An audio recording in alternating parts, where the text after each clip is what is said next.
Ere cɛ ani muso denmisɛnnin ma bakɔrɔ Mali kɔnɔ Mali kɔ kan ka daminɛ togodaw la dugu misɛnmaninw dugubaw fa ka se Mali jamana kɔ kan nɛgɛ kanɲɛ 10 o ntana gosira Morobabugukaw fɛ nin waati in na Sherifula TV Jakanso o studio belebele kɔnɔna na k'aw fo ka waleɲuman dɔn dugubila o ka fisa la dawuli ye nin y'an sigitɔ ye an ka ladala jɛmukan ka sɔgɔmadonno jɛmukan don o la bi min bɛ tali kɛ jɛmukan kanubaw la k'aw fo ka waleɲuman dɔn k'a dɔn k'a fɔ nin y'an sigitɔ ye kokura o ladala jɛmukan kɔnɔ sɔgɔmadonno don bi ɲɔ a ka ca ugu kɔrɔ an tɛna bita bila da agirida la an na se ka taa technicien fan fɛ min bɛ tali kɛ dɛmɛbagajɛkuluw la an ka fiɲɛni bɔ an sɛgɛn ni olu ye ka sɔrɔ ka don jɛmukan kɔnɔna na.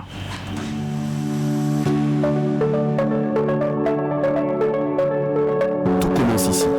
au Mali, avec une industrie cimentière nationale, moderne et maîtrisée. CMM produit des ciments conçus pour répondre aux exigences réelles des chantiers modernes. Sur le terrain, chaque ouvrage est soumis à des contraintes élevées, charges importantes, structures en béton armé. Pour les bâtiments et grands ouvrages, le choix du ciment est une décision structurelle. Résistance mécanique, régularité des performances, sécurité à court et long terme. CEM2 42.5, un ciment polyvalent, adapté aux ouvrages courants, offrant un excellent confort de mise en œuvre et une performance maîtrisée sur chantier. Un ciment d'ici pour bâtir l'avenir du Mali. CEM1 42.5, haute résistance, conçu pour les ouvrages lourds, les structures porteuses et les projets de grande hauteur. Une prise contrôlée, une limitation des fissurations et une durabilité renforcée dans le temps. Avec ces deux ciments spéciaux, CMMSA confirme son leadership, son engagement en faveur du Made in Mali et s'impose durablement comme la référence du ciment pour les grands projets et les constructions modernes au Mali. La qualité internationale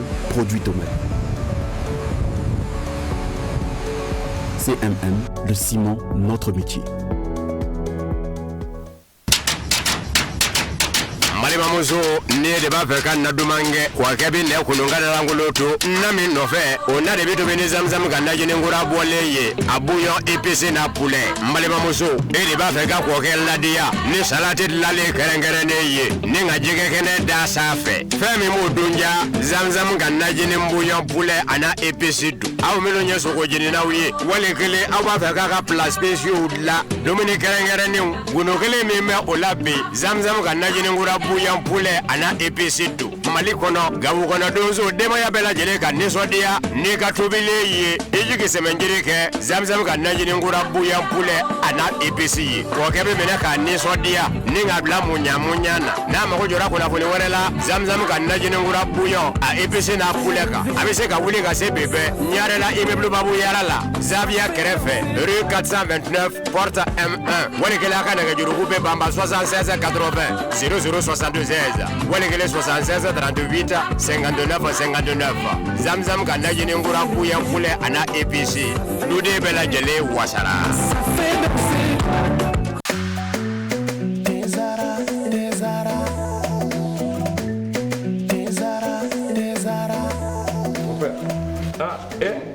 Amona e gani dei abe min wuli tasuma kawa mon père Mali bebe ni nele bara ni Afrique ni nele ni infusé ka jikala ka ke teka unene tiens là mon père ni ka ani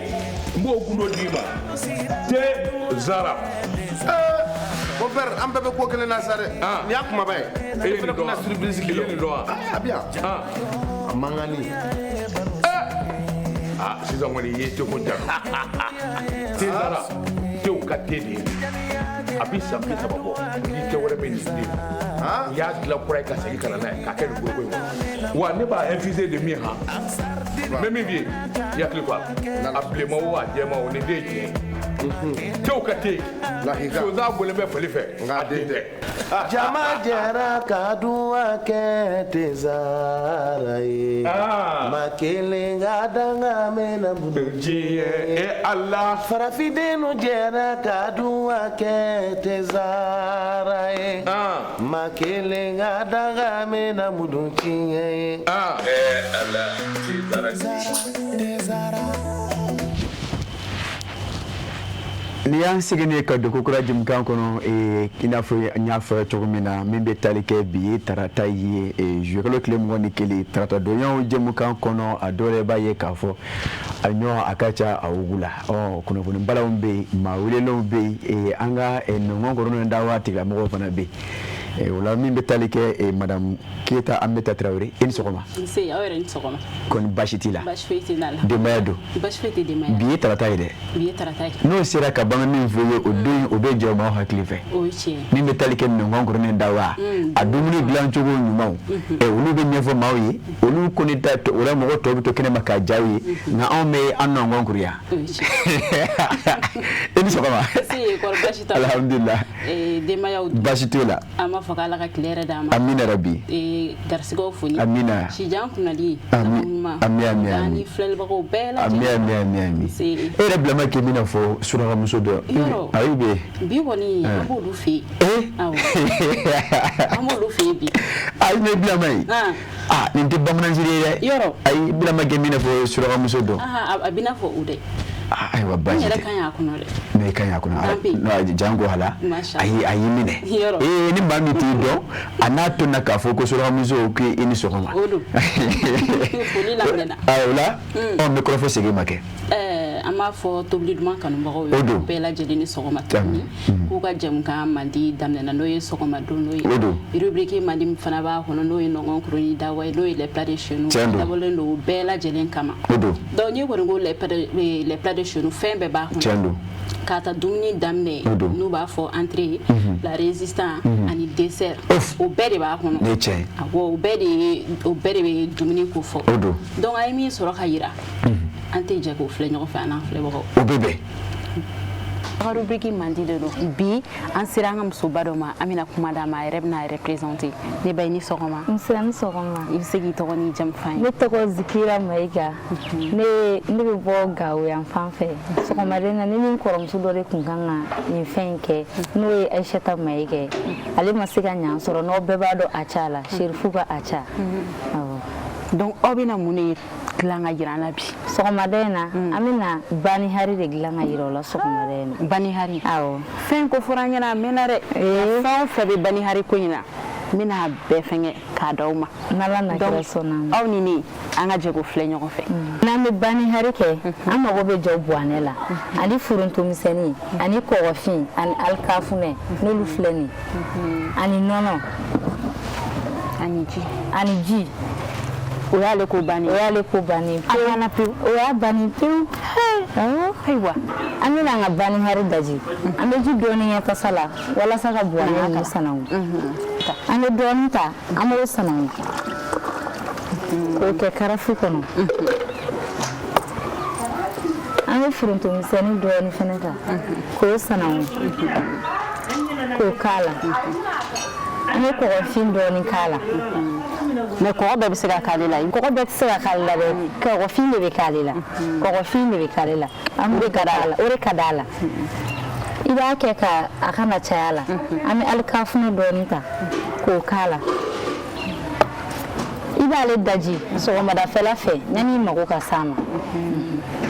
an bɛna ji k'a la san k'a daji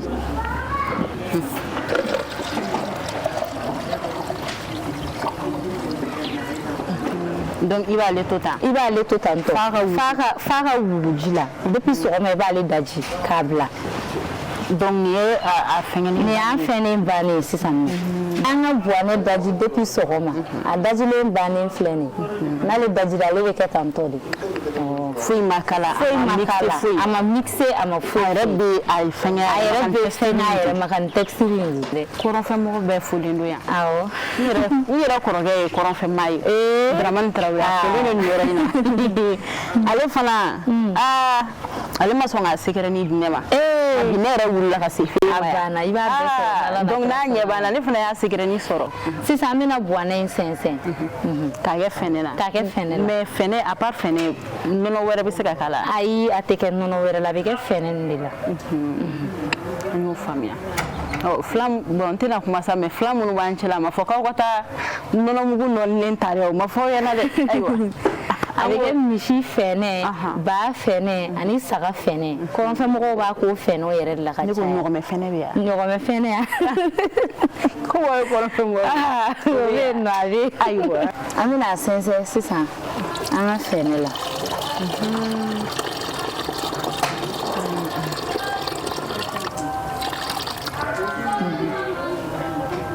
A banna. Awɔ.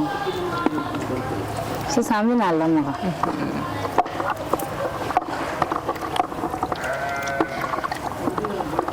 Donc sirifu ka a ca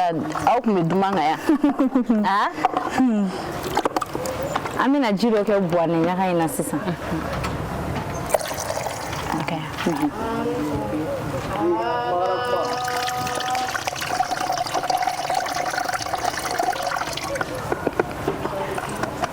Parce que ale ji bɛ labila de.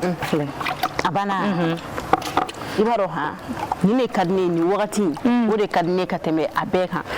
parce que kɛ nin y'a nɛnɛ wagati de awɔ mais joli i ma dɔn ko ka nɔgɔn a ko ka nɔgɔn wa kɛ mɔgɔninfin ma kojugu defatiga ɲɛnama de don ni sun tigɛra dɔrɔn n'i ye nin sɔrɔ o y'a bannen de pewu surtout ka gilasi kurunin bila a banna o sumalen yɛrɛ folikan jumɛn b'i bolo ka lase an filɛbagaw ma folikan min bɛ ne bolo ka lase an filɛbagaw ma o de ye nin tile bɛ mɔgɔw kan n'i sera ka nin bani hari in sɔrɔ a ka ɲi farikolo ma a ka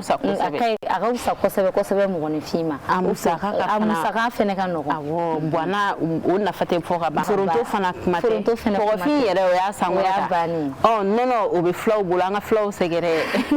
n'o ye n bɛ a ca Mayiga fo n'o ye Serifu ka a ca ye Anaki ca Mayiga fo n'o ye Serifu ka a ca ye n bɛ foli belebele d'ale ma k'a foli n'o ye kosɛbɛ a ca k'i Mayiga fɛn o fɛn bɛ bani hari la komi e tun b'a dilan ka taa di Serifu ma ne fana nana a sɛgɛrɛ ni fɛngɛ ka sina ka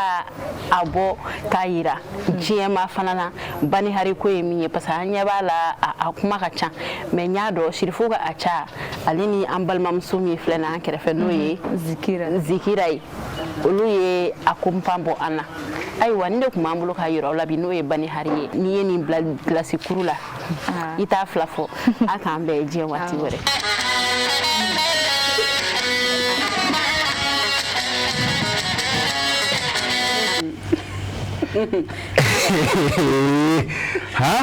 olu ka dɔn ka di toro i sigilen dɔrɔn i bɛ dɔn bɛ kɛ ka ba waati kelen i tɛ wɔsi e fari ti fo b'a kɛ tan gosi ni droite fɛ ne cɛ madame Keta k'i fɔ k'i waleɲuman dɔn ka se ka na ko kura ni ne ye zigi ko a tɔgɔ de bani hari bon sisan jɔnma nɛgɛ tɛ ni bani hari ya ne bani hari e yɛrɛ ko ten ko à vous l'image e ka se ka taa tugun a yɔrɔnin à vous l'image à nous le goût aw ta y'a filɛli ye anw ta ye nɔngɔn kurunin la wa aw ne b'a la ginɛ sɔrɔ n'a bɛ cogo min na yɔrɔ min yɛrɛ y'a diya ne ye sisan jɔnma nana tugun n'a sɔrɔ a min fana sɔrɔ o b'a la bɛɛ b'a la sisan nin kɔni nin ka timi nin ka ɲi hali n'i ye nin ye b'a dɔn fɔ ko nin ka ɲi maninfin yɛrɛ hakili ma n'i ye nin dun dɔrɔn farikolo bɛ lafiya o la an b'i fo k'i waleɲuman dɔn e yɛrɛ ye nin fɛn mun ni bani hari ko in na dɛ bani hari kɔni defatiga ɲɛnamaba de don defatiga ni sɛgɛnnen don wa min yɛrɛ ne ja ne yɛrɛ fɛ ko a ko ka ca ja ko man ca parce que i bɛ a ye mɔgɔ caman bani hari ne fɛ fɛn min don a bɛ sɔrɔ u dɔrɔn de fɛ yen an ka kɔrɔn fɛ ka sɔrɔ a kɛ fɛn bɛɛ b'an fɛ yan n'i t'a a dilan cogo dɔn komi an sera an balimamuso yɛrɛ madame Jankunba Zikira Mayiga an b'a fo yan yɔrɔ la an ye Serifu ka a ca n'an sera ale ma n'ale fana y'an lase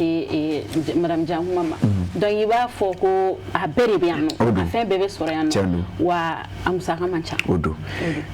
madame Keta ne b'i yɛrɛ de fɔ k'i waleɲuman dɔn parce que i b'a dɔn nin ye fɛn dɔ ye anw bɛ nin ye ka caya jaw la nka anw k'an sɔrɔ ka n bɛ min fɔ ye ka bila an da kɔrɔ a dɔw la o man nɔgɔn ni e ka wuli ka jɔ ten an t'a ɲɛ sɔrɔ surtout nana ye fana o b'a sɛbɛn ta wa u ye suma dɔ d'a ma nana ye a kɛnɛ o tɛ fɛn kɛ mɔgɔ la dɛ n'a o tɛ fɛn kɛ mɔgɔ la o ye décoration ye n'a ka di i ye i b'a kala n'a ma di i ye fana i b'a to yen mais nana ye bulu bɛ ɲini wa abu abenyimi akene wa nana ikene benyimi wa abe wuli kami akene be nyimi o siza amti don fana nga nega jem ngato ke nui aha doni faro ko problem ta be ekla ka doni bani hari gonga ba dori ko na olu fana be ka kono de che mimi furi dongelen te klabo madame geta ki faut que walmando bité moni don to ta be jino nga bité bo ganere be jino yi ok il faut que walmando la ko fa kunje ko fa min be bulu ina olu tugu nuna ana sira di ma nyo ukacha wokoro to jarayi alsa ante 50 nyina ame fuldi en fleba ko fana ma ka fuldi fana ameta munu fino kata ni ko in la wala baru buka baraw de bla ka an kono ka fuldi duma tan yere barake nyon fu anga chauffeur wu cameraman wu parce que moko nyebe ne de la plateau kan olu fana bi baraba de la niama we jata moko de be na ba ke niama eni jata la rebe ta jata moko de fana be no ni me se awma ka anga direction nyema ya sofu ka régime moko bela jene fu shérif la télé kanum bagaw ko mali kono ani mali ko kan sisa bita ko nyokoro boro tay ote wasi sa ba fo e dono fana tay olu maski bisi ya mingla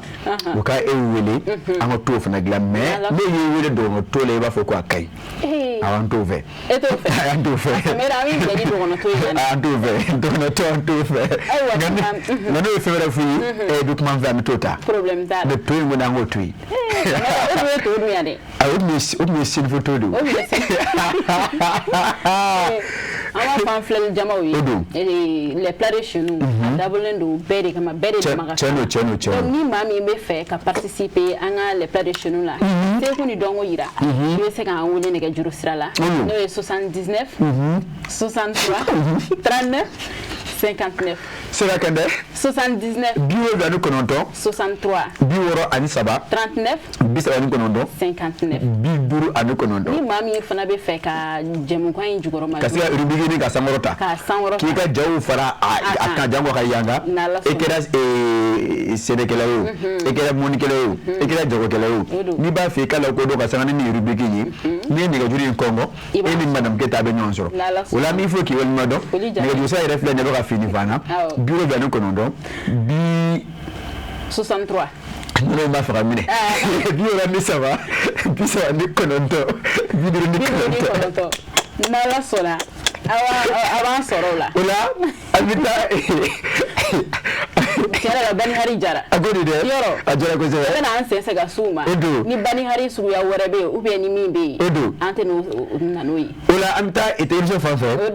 amita andra ba de ku yoro teme ko fiana ngo fini fana ninga sura ka ngo ma wolele ni ko bismillah jem ka ko nana o bebe akame ba kame zaradi kenya ani lafiya sakana eko ki dobido akadi ko jugu ni ne biya gɛrɛn baro bɛ ɲaga wa bɛɛ lajɛlen ɲɛda bɛ walawala n'u ye ne min kaban dɔrɔn bɛɛ lajɛlen bɛ nisɔndiya ne ko jɔn de star yɛrɛ mais aw ka kuma ka ca sa ne de ye star ye ne ka di wa n bɛ dumuniw timiya ne de ye lɛzara ye ne ka di denmisɛnninw ye wa mɔgɔkɔrɔbaw kɛrɛbɛ tɛ k'aw to ne mini na a b'aw kolo sigi k'aw mɔdiya o de y'a to ne ka di denmisɛnninw ye kosɛbɛ aw yɛrɛ fɛ jumɛn de ka di ani jumɛn de bɛ n'an cɛɲa ne de don tomate concentré zara ne kelen pe dɔrɔn awɔ nka an bɛɛ de sari n'aw ko dumuni sanuman caman a ye tobilikow la sanbalaɲɔgɔn sugandi n'o ye zara ka dumunifɛnw ye a bɛ sɔrɔ mali feereyɔrɔ bɛɛ zara ye nouveau soleil sarl ka produit dilannenw ye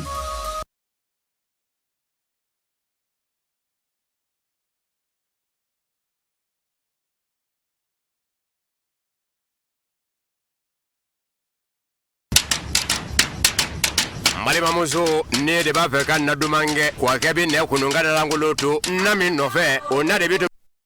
ni zamzam ka najini ngura bɔlen ye a bouillon épicé na poulet malimamuso e de b'a fɛ ka kɔkɛ ladiya ni salati lalen kɛrɛnkɛrɛnnen ye ni ka jɛgɛ kɛnɛ da sanfɛ fɛn min b'o dunja zamzam ka najini bouillon poulet ana épicé dun aw minnu ye sogo jeninaw ye wali kelen aw b'a fɛ k'a ka plat spéciaux la dumuni kɛrɛnkɛrɛnnenw golo kelen min bɛ o la bi zamzam ka najini ngura bouillon poulet ana épicé dun Mali kɔnɔ Gabu kɔnɔ donso denbaya bɛɛ lajɛlen ka nisɔndiya n'i ka tobilen ye i jigi sɛmɛnjiri kɛ Zamzam ka najininkura buyan poulet a n'a épices ye o kɛ bɛ minɛ k'a nisɔndiya ni k'a bila muɲa na n'a mago jɔra kunnafoni wɛrɛ la Zamzam ka najininkura buyan a épices n'a poulet kan a bɛ se ka wuli ka se bɛbɛ Ɲarela immeuble Babu Yara la Zavia kɛrɛfɛ rue 429 porte M1 walikɛla ka nɛgɛjuruku bɛ banba 76 80 0062 16 walikɛla 76 38 59 59 Zamzam ka najininkura buyan poulet a n'a épices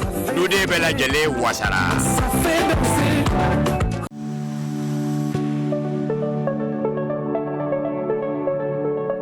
Daminɛ Mali la an ka usine bɛ ciment dilan anw fɛ yan n'a bɛ kɛ ni diɲɛ seleke naani diɲɛ laban minɛnkuraw ye min n'a faamuyalen don anw fɛ CMM ale bɛ ciment dilan waasa ka se k'anw ka haminanko bɛɛ lajɛlen ta an ka chantiers kɔnɔ dɔw ka baara fanga ka bon a fanba ye béton armé ye sow ani baara caman bɛ minnu na olu ciment sugandili bɛ kɛ ni wolomali de ye a kolo ka gɛlɛn a bɛ fɛn caman kun min n'a lakanalen don pudayi CEM2 42.5 ciment in a bɛ labaara fɛn caman na a bɛ baara daw la ani a kɛcogo ɲuman yira chantiers kɔnɔ CEM1 42.5 kolo gɛlɛya dan a dilannen don chantiers kama i n'a fɔ sangaso a bɛ ɲɔgɔn minɛ ka ɲa a pɛrɛn-pɛrɛn man di wa n'a bɛ mɛn a bɛ fanga sɔrɔ ka taa fɛ ni ciment kɛrɛnkɛrɛnnen fila ye CMMSA a y'a ka ɲɛmaaya yira wa k'a ka cɛsiri kɔfɔ Made in Mali hukumu kɔnɔna la ani a tilara ka ciment dilan min bɛ danfara yira an ka siniɲɛsigiw baara la n'o bɛ kɛ ka bɛn ni an ka chantier belebelebaw ye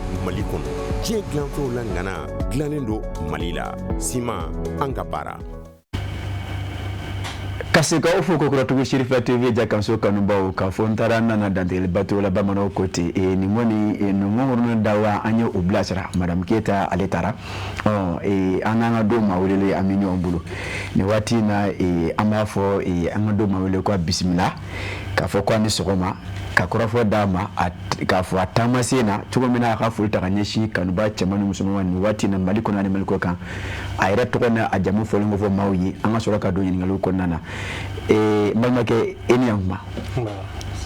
kon bashitila wala kom sama bashwita malata de mayado bashwiti ni wati ne be Shirifa TV sanfe e be fulla se kanuba chamanu musumama awo alhamdulillah rabbil alamin ami jama lamel kala kelen bele jeli fu cɛman na musoman ko ni ce ka timinadiya la anu ka basigi la don o don sɔgɔma ka wuli ka anw lamɛn an bɛ hakilina min fɔ k'aw ta ka baara kɛ n'a ye min bɛ kɛ sababu ye ka na ni jamana jɔli ye ka na ni bɛn ni kelenya ni basigi ye jamana kɔnɔ an b'u fo o timinadiya la ala k'an bɛɛ kelen ma ala k'an ka laɲiniw bɛɛ sabati amina rabi e yɛrɛ ye jɔn ye ani bɛ mun baara kɛ alhamdulillah ne ye Sumayila Sidiki Tarawele ye n ye maliyɛn ye n ye sifinnaka ye fana ala sɔnna n ye kalan kɛ Mali la yan o ye Mali yɛrɛ tabiya cogoya ye parce que jamana o jamana n'a b'a den fɛ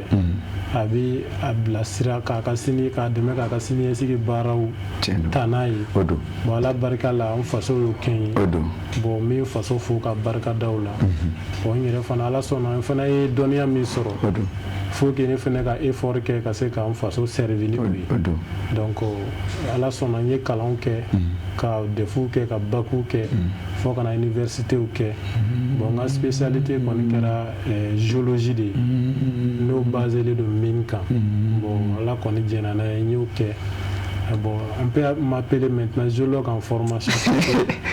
ma tila pewu comme denbayatigiya nana n kɛra n ye muso den sɔrɔ o gara de sina dɔɔni n ye n dévié dɔɔni ka volet entrepreneurial daminɛ au fil du temps n b'a la ka n ka étude tɔ continuer donc je cherche jusqu'à master doctorat parce que an bɛ master ko la sisan ala sɔnna n'an bɔr'o la an b'a fɛ k'an kun da doctorat inchallah Traoré k'i fo k'i waleɲuman dɔn Même voter bala.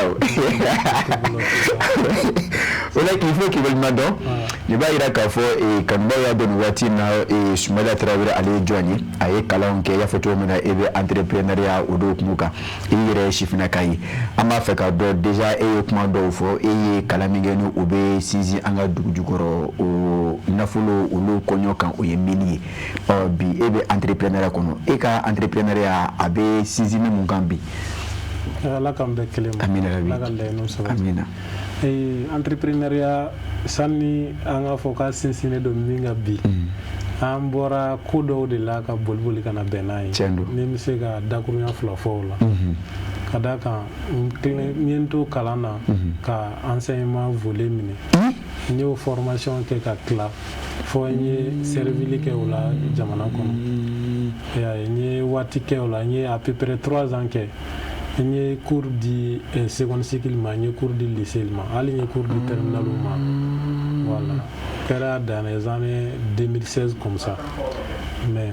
en 2016 qu'on a mais nana même jusqu'à ce temps là entrepreneuriat qui era chemin mi jarane on profiter on va faire entrepreneuriat et en formation chaman suit malien boulot même américain j'ai eu l'occasion même pour suivi que bon ala sɔnna ni n terikɛ yɛrɛ dɔ bɛ ko Jeyi Traoré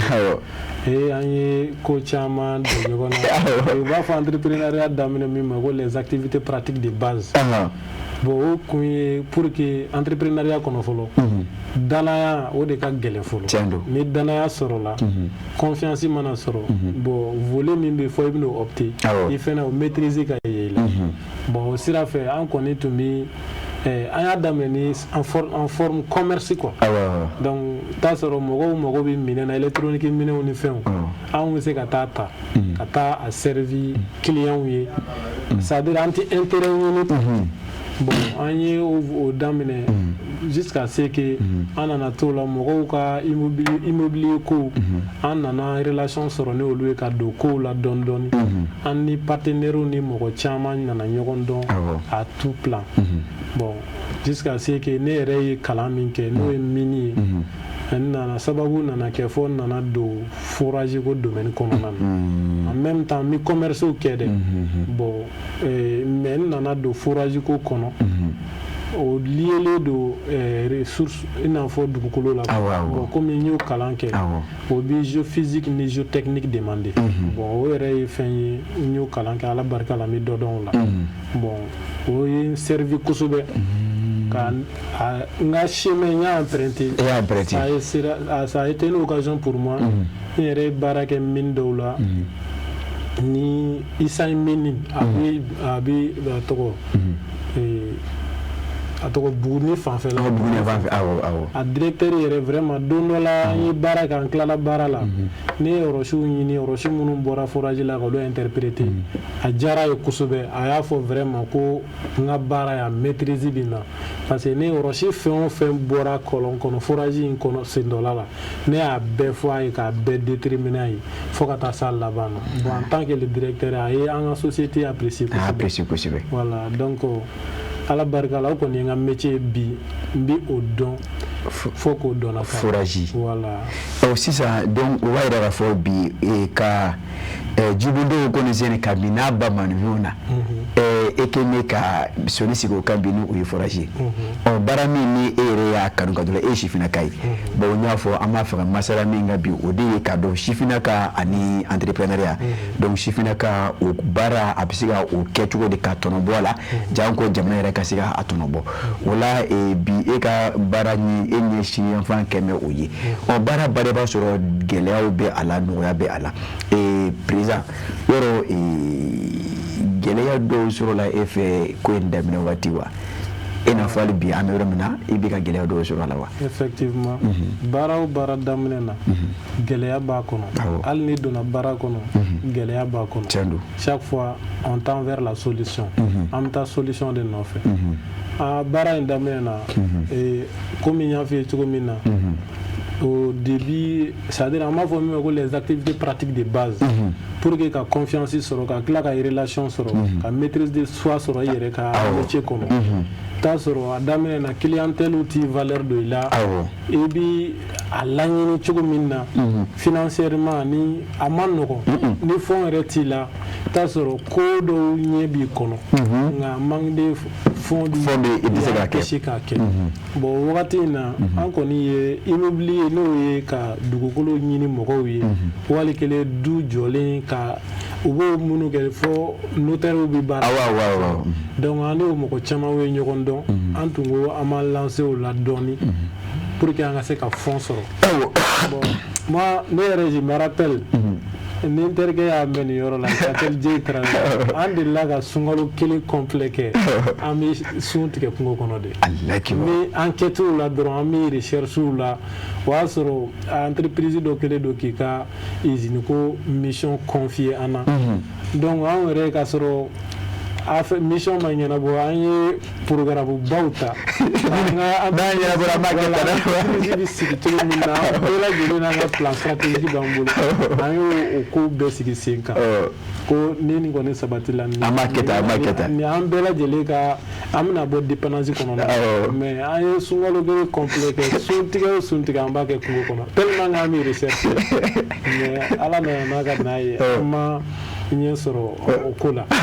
mais o kɔnɔna na entrepreneuriat yɛrɛ min y'a ouverture kɛ ne ye kosɛbɛ après les études an tun bɛ nin mouvement minnu na a tɛ taa financement kɔ kɛrɛnkɛrɛnnenya la appel ka ca kosɛbɛ bon n ye n teri dɔ sɔrɔ chaque fois ale de abonné tun don ale fɛ crédit la a crédit système ni crédit ordinaire tɛ kelen ye u b'a wele bonus bon ale tun bɛ servi o la nafaba b'a la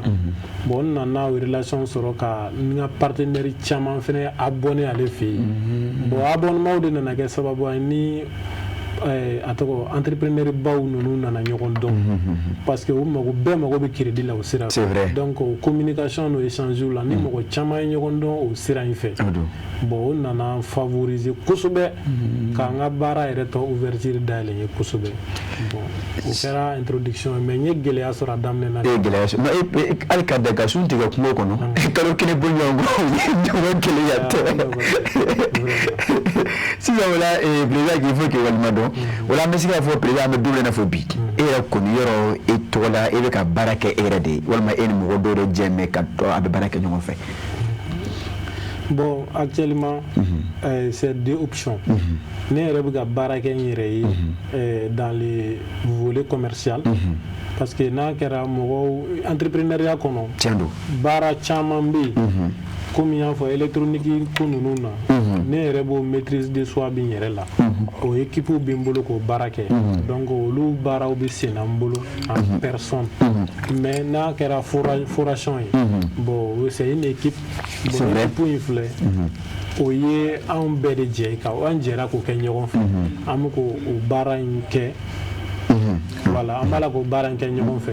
c'est une équipe quoi voilà donc c'est deux options comme ça donc volet commercial o ye e yɛrɛ kɛmɛ ka e sɔnni sigi o kan o ye e bɛ ka kan e bɛ ka pan ni e yɛrɛ kama fanga ye dɔ in na i y'a fɔ cogo min na bulonkolonnin kelen o kɛ man di ka bɛlɛ ta donc e a kɛmɛ k'o kɛ jɛ ka baara ye cogo min na hali bi a bɛ se ka sinikɛnɛ ma yiriwa bɛ se ka na o la président bi an bɛ jamana min kɔnɔ o ye Mali i b'a ye k'a fɔ sifinnakaw caman an bɛ sigi bulondaw kɔnɔ ten minɛnw sigi man kɛrɛfɛ ko an ye kalan kɛ ko an ma baara sɔrɔ président e ye o misali ɲuman ye e ye kalan min kɛ ani bɛ ka baara minnu kɛ e b'a ye k'a fɔ e ma sigi k'i tɛgɛ da i sen kan k'a fɔ ko n ye kalan min kɛ m'o baara sɔrɔ o la sifinnakaw u ka hakilina ye min filɛ u ye tan e bɛ se ka mun fɔ o ye o hakilina in na. bon n bɛ fɔ i ka nin hakilina in na an bɛ sifinnakaw ladɔnniya k'a fɔ fɔlɔ jamana ye kalan yɔrɔ dayɛlɛ fɔlɔ de walasa bɛɛ lajɛlen ka se ka dɔnniya sɔrɔ ka jamana servir parce que l'image d'une nation se représente par la jeunesse. C'est vrai. jamana ka ɲɛda bɛ ye ni sifinnakaw ka wuli ka jɔ de ye n'u ka cɛsiri bon ni jamana sɔnna ka i servi dɔnniya la il faut que i k'i ɲɛsin jamana fana ma k'a la servi i nɔ ka ye historiquement komi n ye nin volet fila f'i ye mais n'an taara secteur i n'a fɔ agriculture kɔnɔna na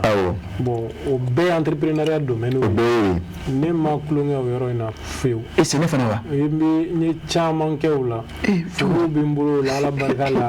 bon baganko fana na n ye bagan élevage bɛ n bolo n yɛrɛ ka secteur individuel ye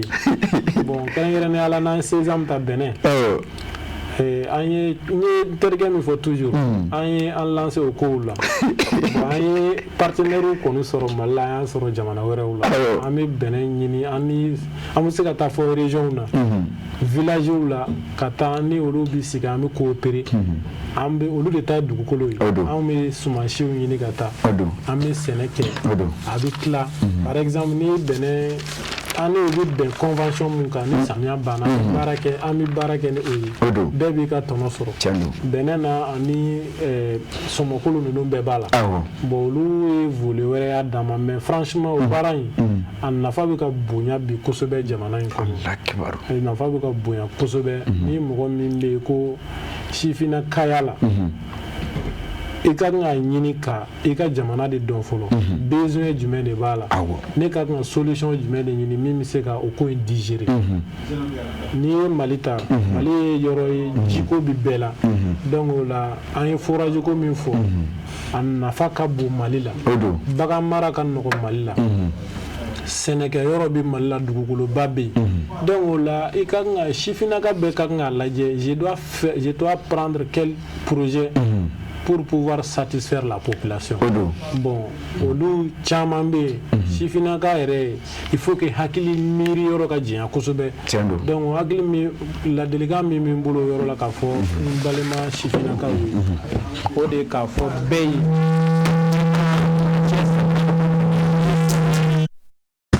a kana jigin kɔnɔ ko faso de bɛ nalen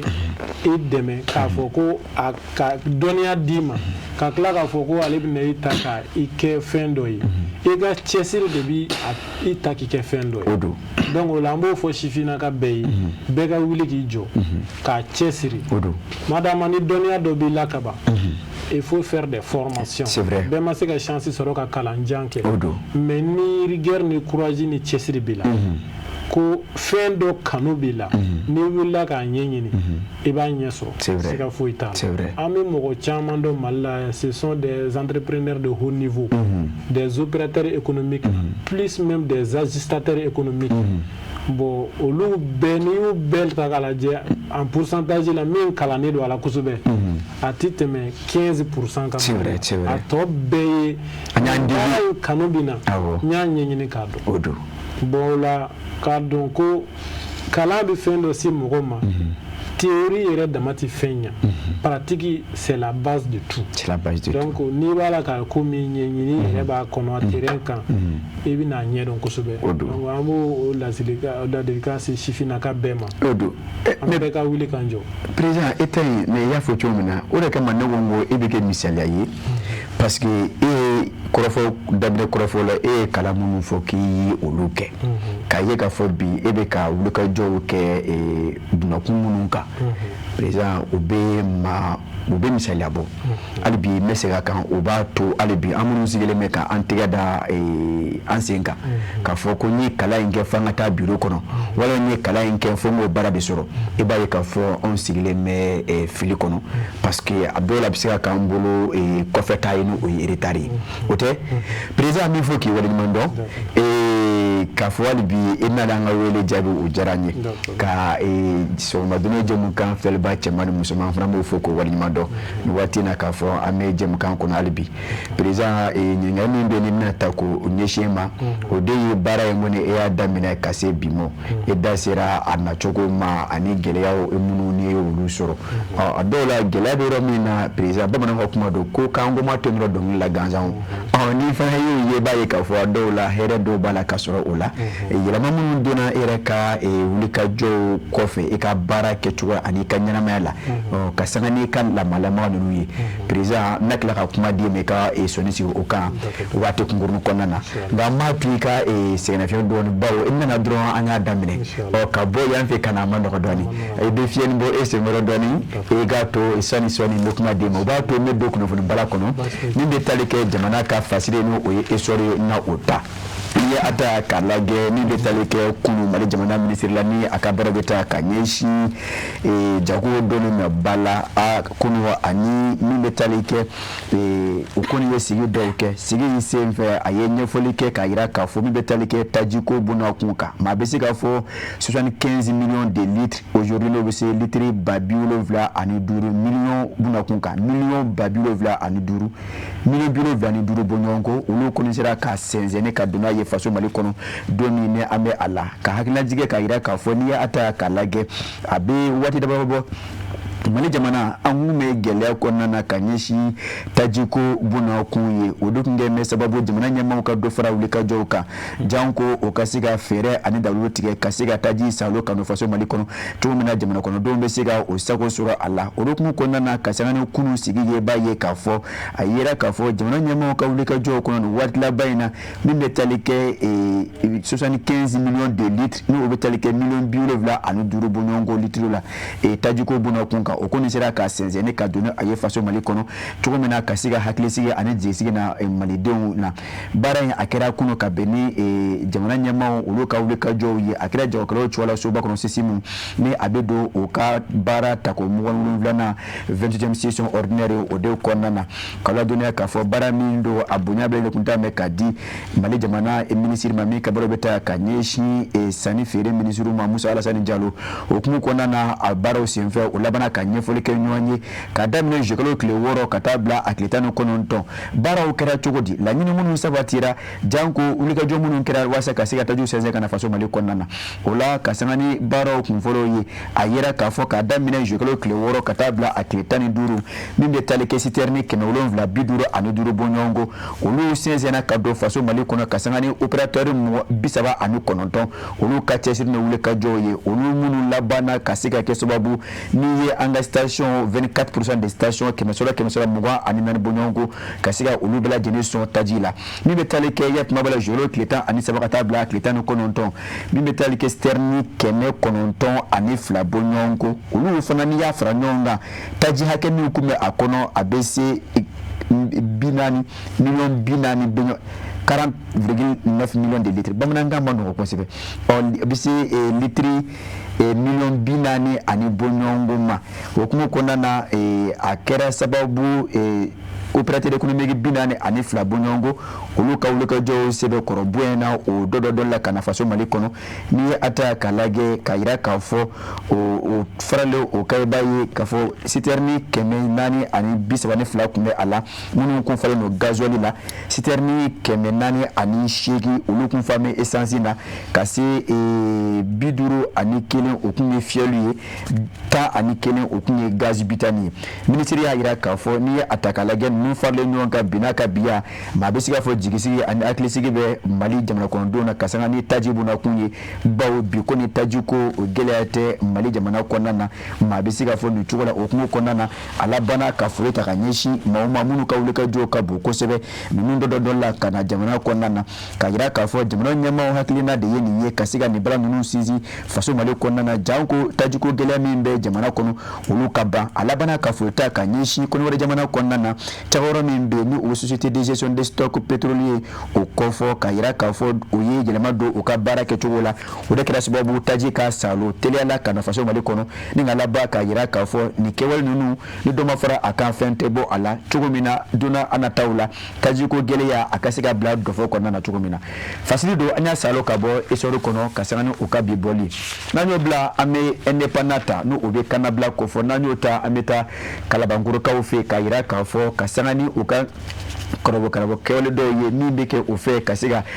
mo ka papier ko lu bayela manango ko falsification de documents administratifs fakasi ma do funangin do mamunu tara ma do ka bitugu dakari police la kaw ye tiga da olu ka kalabankoro o mara konna na kaloduna ka fo ule ka jonunu akera kasangani machama ka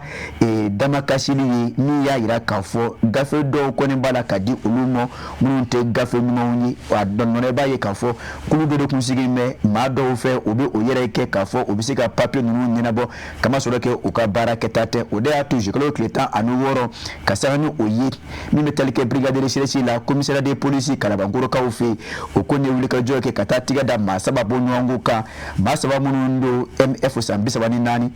MK sambisa bani woro electe sambisa ba anishegi utale ujabala la no obi mf jabala kofo quartier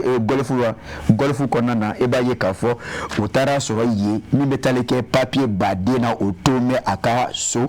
o labana kata akabara la bureau kono yimvana utara so mi metalike caché sababu nyongo ubabulu ordinateur sugia fla clavier kele imprimeur kele fana bala unité centrale fana kumi ani reçu be tiga carnet mina o chama kuma bulu téléphone portable daga téléphone fla ani dukulu dili papier o bulletin falendo kuma bulu ka fara wolo sebo ko tu chama ka ani carte unini ngoni ngara sababu police la ko kasika tiga daninga otemene ko fe mafla bonyongo ayera kafo jekolo kletani sabasamba flan ngono woro betigido do karla kalabangoro ka ufi telefoni fe de betigido mi ngoni konna na nisika kene ala kafo mafla nunu dona ye ula dimizen na maudo santani sigi santani kono ndongo nyongo ni mbla jeni ye dimizen ye ke wale ngara kalabangoro plateau kono ayera kafo mona mi na betigi ndakarla daga bana telefoni binani ani kono ndongo nyongo ulu koni tunna munu yere ni ya franyonga musaga million fla ani doni 2,300,000 amusaga bebe uma kasangani telefoni tigira kala kaluye kumana mi nani tiga dara manununga ayira ka fo telefoni tambu nyongo de yira oburu telefoni toshi ko maye nga fundila ko ko ni yetiga da oka nyinu be sena alibi one mamunu make jela telefoni to mata da ku nive ona nyefo mawuye ola police la ka ola bana ka wole bla alibi jamana kono doma okasiga demeta kanyishi uluma okabara kono madama numéro vert de B ni o 101 kene anikele ni yo kongo kumonu kuma ni eni police la ka ananyo nzoro kibara mi make bulu ena da okloka fasiri anya saloka bo independant kono Chaga Traoré ale de ya fasiri nambora independant kono ameta mi metalike indicateur jour nouveau okonna na nanyo ta mi metalike lakana ko bono kunka mali jamana alla kana ni okumu konna na anga chefni tabayo shu anikle obela malama wona wulika jowla chugumina kasiga jamana kono don tarano ko kishi ode atu kasangani watla bayini ina fo alidila ko ofe chugumina anga jamana chefni tabaw obala ka juwo no fege ko nyini jamana dogoro nye bela jene kono onye mada oka jango kasea oni jen fara nyonya oda to kabeni ijuen kalo kunu ijuen kalo kle mo wasamba fani mo wono wori eta major général des armées aye jamana kondon la dunya ka fo ijuen kalo kle tanu kono ton samba fani mo wono woro kasangani anga chefni tabaw ka bara yeri jamana la kanani barawla ani jugo no fege ni barawla mali jamana fanta anani bela jene fe ibaye ka fo kasangani o deme nyoje kulu munu be faso mali jamana kono sanve ani duguma o susuluke kanyeshi juguma ako susulu folo o kera yoro mina o be talike yef mabala kenyeba ba jugu yoro daga nani kume jugu buluyi anga chefin tabaw sanve ani duguma o susuluke o yoro nan nuna ka jugu chama fa munu ngoni kilingeni munu wisira ka olu yere kla ka foko be buri anyo olu no fe geni kata oni jin fra nyonya o bole ngofe yesiga so mara bulu kono dugula no ngama ko sama yemvana ebaye ka fo kabeni jogolo kletani shigi temeneyi ul masir tabaw ku susuluke kajana duguni mara bulu kono ma klingere munu klame olu kuntame o resoro o dun ko fulena chefin tabaw labana kata gara so olu dalai ko bono banflata ne ka choro olu kuna kateme yemvana ka ko akuruka ufi ebaye ka fo yemvana 120 ani duguma anga chefin tabaw o susuluke kanyishi juguma jugu munu gunda me yiro ko fole basige ne ka bizi baza ngokumu konana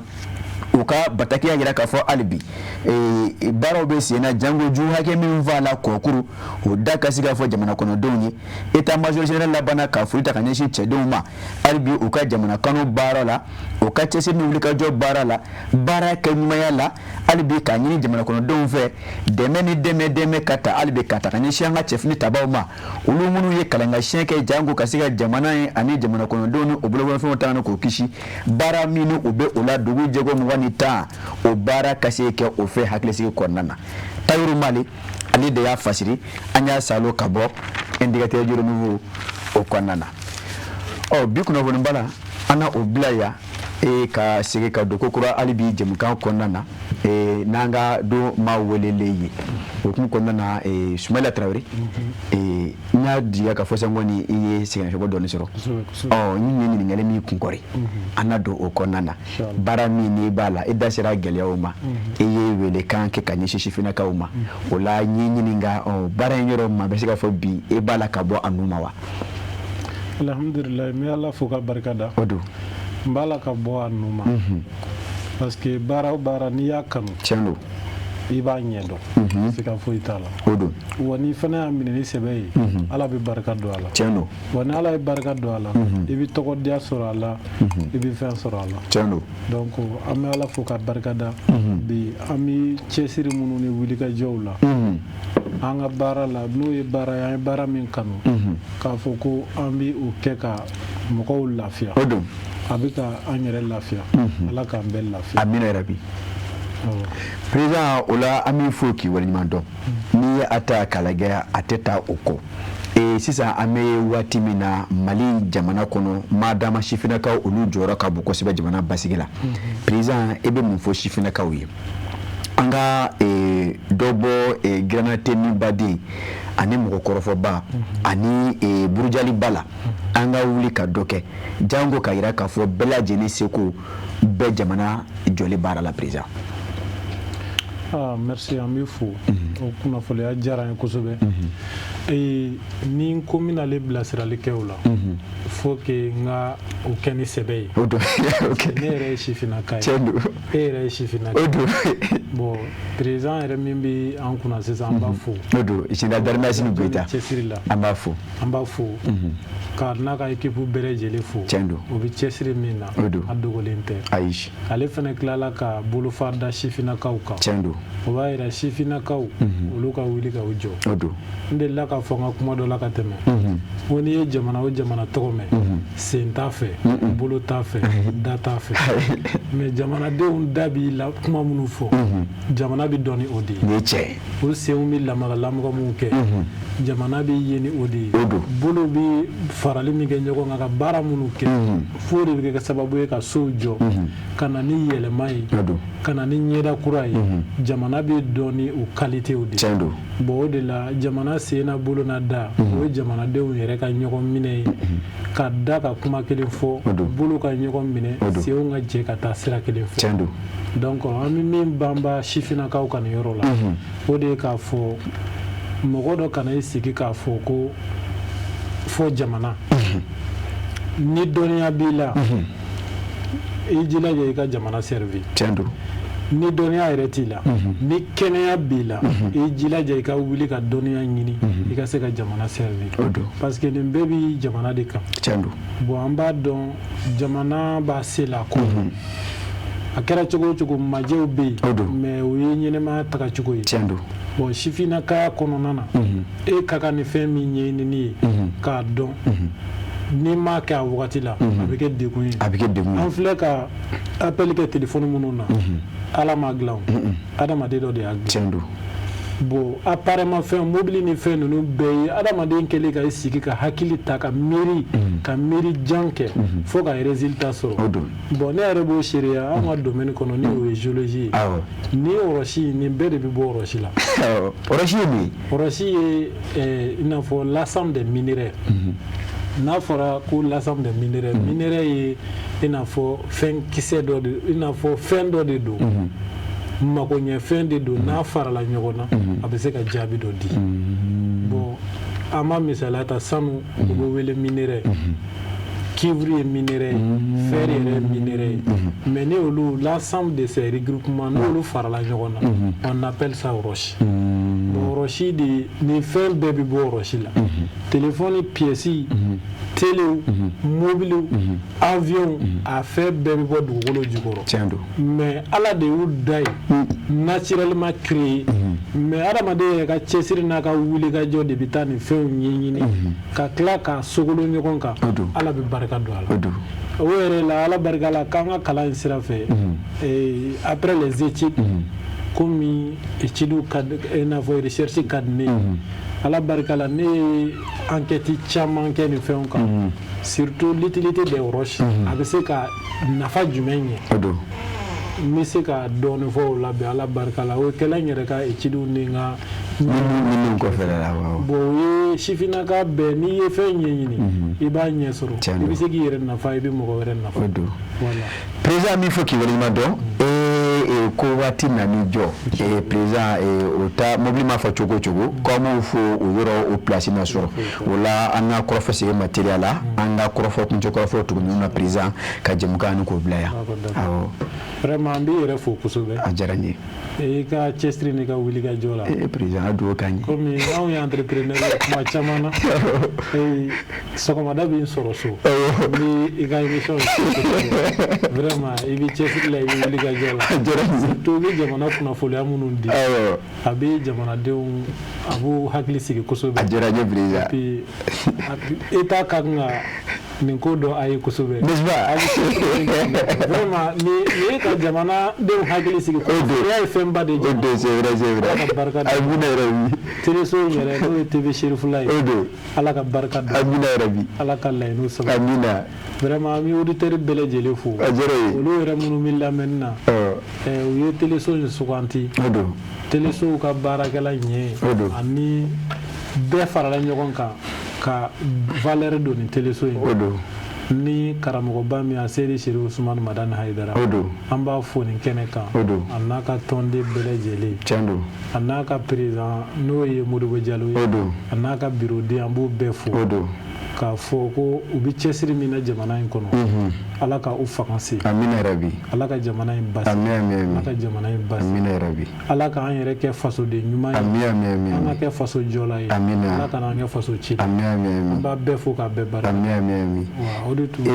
président an b'i fo k'i waleɲuman dɔn i ka taamasen na bawo ka n'i ma fili fiyewu e bɛ fa Zuluwara yan fan fɛ ka bɔ yen ka n'i yɛrɛ sɔrɔ Moribabugu anw fɛ nin waati in na président o fana bɛ e ka timinandiya ani ka disponibilité o de fɔ sinon dɔw bɛ yen olu n'i y'a fɔ kuma o n'a dɔw yɛrɛ sɔrɔ k'o fɔ président min yɛrɛ de fɔ k'i waleɲuman dɔn i ka taamasen na k'a fɔ e n'a ɲɔgɔnnaw kuma bɛɛ ni sifinnakaw y'aw ta misaliya ye e b'a ye k'a fɔ a dɔw la an bɛ ka fɛn min laɲini o bɛ sabati o la k'i fɔ hali bi k'a fɔ i ye ko ala ka hali bi ala ka sankɔrɔta da an ma ala ka baara yiriwa an bolo ala ka an nafala bɔ a la o la ka bɛɛ lajɛlen fo i y'a fɔ cogo min na an bɛ taa kɔnɔwari jamana kɔnɔ an ka sababu ɲuman bɛ nin waati in na a Seydi Sherif Usumani Hayidara an fana karamɔgɔ k'a fɔ ka waleɲuman dɔn ka dugawu k'a ye taama ka kɛ hɛrɛ ani baden kɔnɔ a ɲuman ka se ka n'an sɔrɔ faso Mali kɔnɔna na o la ni k'a laban hali bi ka bɛɛ lajɛlen kelen-kelenna fo Mali kɔnɔ ani Mali kɔ kan nin waati in na an na Zulukaw fo président tɔgɔ la bi dɛ o bi président an na foli ta ka di bi Zulukaw ma président tɔgɔ la an b'olu fo k'a fɔ an bɛ Serifa TV baarakɛla bɛɛ lajɛlen fo tɔgɔ n'o jamu na sanfɛ ani duguma waati kɔnɔna min jɔ coyi bɛɛ lajɛlen k'u ka foli sɔrɔ nin kɔnɔna na segin kɛ jamukan in kan ni su n'o janfara sɔrɔ ni sini 10h 11h ne ni aw an na ɲɔgɔn sɔrɔ ni ka jamukan k'o danganamaya o la an b'a fɔ ala ka hɛrɛ d'a ma ala ka diɲɛ waati wɛrɛ yira an na a k'an bɛn.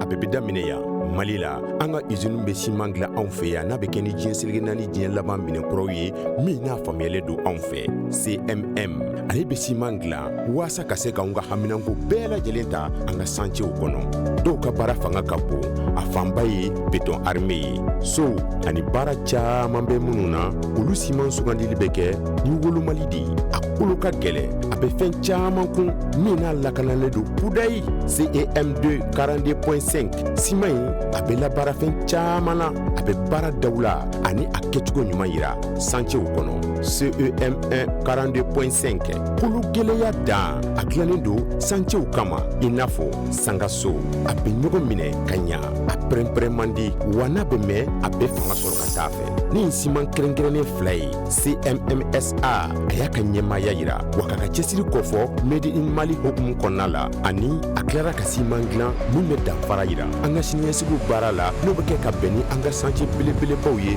Mali kɔnɔ diɲɛ dilanfɛnw la ŋana dilannen don Mali la siman an ka Malimamuso ne de b'a fɛ ka na duman kɛ wa kɛ bi nɛ kunun ka langolo to na min nɔfɛ o na de bi tobi ni zamzam ka najini nkura bɔlen ye a bouillon épicé na poulet Malimamuso e de b'a fɛ ka kɔkɛ ladiya ni salati lalen kɛrɛnkɛrɛnnen ye ni ka jɛgɛ kɛnɛ da sanfɛ fɛn min b'o dunja zamzam ka najini bouillon poulet ana épicé dun aw minnu ye sogo jeninaw ye wali kelen aw b'a fɛ k'a ka plat spéciaux dilan dumuni kɛrɛnkɛrɛnnenw golo kelen min bɛ o la bi zamzam ka najini nkura bouillon poulet ana épicé dun Mali kɔnɔ gawo kɔnɔ donso denbaya bɛɛ lajɛlen ka nisɔndiya n'i ka tobilen ye i jigi sɛmɛnjiri kɛ zamzam ka najini nkura bouillon poulet ana épicé ye kɔkɛ bɛ minɛ k'a nisɔndiya ni ka bila muɲamuɲa na n'a mago jɔra kunnafoni wɛrɛ la zamzam ka najini nkura bouillon a épicé n'a poulet kan a bɛ se ka wuli ka se bɛɛ ɲarela immeuble babu yara la Zavia kɛrɛfɛ rue 429 porte M1 wali kelen a ka nɛgɛjuruku bɛ banba 76 80 0072 wali kelen 76 38 59 59 zamzam ka najini nkura bouillon poulet ana épicé nu de bɛɛ lajɛlen wasara ne Zara de ka kɛnɛya ani lafiya sabati bɛɛ lajɛlen farikolo la a ka di kojugu ne bi yan gɛrɛn baro bɛ ɲaga wa bɛɛ lajɛlen ɲɛda bɛ walawala n'u ye ne min kaban dɔrɔn bɛɛ lajɛlen bɛ nisɔndiya ne ko jɔn de star yɛrɛ mais aw ka kuma ka ca sa ne de ye star ye ne ka di wa n bɛ dumuniw timiya ne de ye lɛzara ye ne ka di denmisɛnninw ye wa mɔgɔkɔrɔbaw kɛrɛbɛ tɛ k'aw to ne mini na a b'aw kolo sigi k'aw mɔdiya o de y'a to ne ka di denmisɛnninw ye kosɛbɛ aw yɛrɛ fɛ jumɛn de ka di ani jumɛn de bɛ n'an cɛɲa ne de don tomate concentré Zara ne kelen pe dɔrɔn awɔ nka an bɛɛ de star n'aw ko dumuni sanuman caman a ye tobiliko la sanbalaɲɔgɔn sugandi n'o ye Zara ka dumunifɛnw ye a bɛ sɔrɔ Mali feereyɔrɔ bɛɛ Zara ye Nouveau Soleil SARL ka produit dilannenw ye